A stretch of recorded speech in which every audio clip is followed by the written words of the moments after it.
নমস্কাৰ সকলোকে পুনৰবাৰ অন্য এটি ভিডিঅ'লৈ স্বাগতম জনাইছো।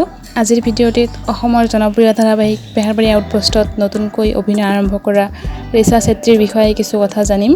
তেন্তে ভিডিঅ'টি স্কিপ নকৰাকৈ শেষলৈকে চাই থাকিব। ৰিচা চেত্ৰীৰ জন্ম হৈছে দুলিয়াজানত। 12 জানুৱাৰী হৈছে বাৰ্থডেট। ৰিচা চেত্ৰী বৰ্তমান ঘৰ হৈছে ডিগবৈ। তাই স্কুল আৰু কলেজীয়া শিক্ষা ডিগবৈতে কৰিছিল। স্কুলীয়া শিক্ষা কৰিছিল কাৰ্মেল স্কুলৰ পৰা। HS পাছ কৰিছিল RD জুনিয়ৰ কলেজৰ পৰা আৰু গ্ৰেজুৱেশ্যন কমপ্লিট কৰিছে ডিগবৈ ওমেন্স কলেজৰ পৰা পলিটিকেল সায়েন্সত অনাৰ্স লৈ। তাইৰ ঘৰৰ কথা ক'বলৈ গ'লে ঘৰত মাক দেউতাক আৰু লগতে ভাইটি আছে। মাকৰ নাম হৈছে মীনা চেত্ৰী আৰু দেউতাক হৈছে নীলকান্ত চেত্ৰী।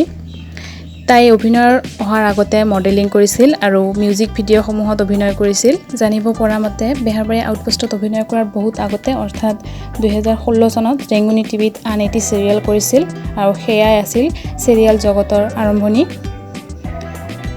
বৰ্তমান বেহাৰবাৰী আউটপোষ্টত অভিনয় কৰি থকা ৰিচা চেত্ৰীৰ অভিনয় চাই কোনে কোনে ভাল পাই আছে নিশ্চয় তলত কমেণ্ট কৰি জনাব।